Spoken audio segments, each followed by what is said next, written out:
কোন ভারতীয় মার খাচ্ছে না। বাংলাদেশি যাদের উনি ফেক আই কার্ড করে দিয়েছেন তাদেরকে যা করার করছে, ভারতের আইনে আছে। পাকিস্তানিদের সঙ্গে যেটা হচ্ছে রোহিঙ্গাদের সঙ্গে সেই একই জিনিস হবে। আর আমি তো আসামের নিমুলিগড় রিফাইনারি, সেখানে ফরাক্কার কন্ট্রাক্টর বরকত আলী L&T কোম্পানি দাঙ্গাবাজদের নিয়ে গেছিল। আমি জানানোর সাথে সাথে তো ওখানে 7-8 জন ধরা পড়েছে, তাড়িয়েছে।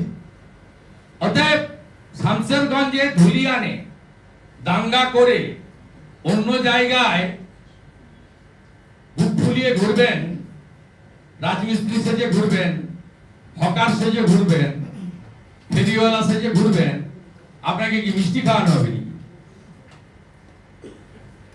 আপনাকে মিষ্টি খাওয়ানো হবে না।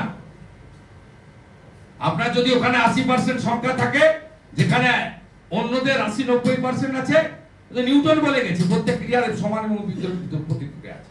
মুখ্যমন্ত্রী আগে এই রাজ্যটাকে ঠান্ডা করুন, তারপরে অন্য রাজ্যে সব জ্ঞান দিতে যাবেন। নিজের রাজ্য ঠান্ডা হলে সব জায়গায় ঠান্ডা হয়ে যাবে।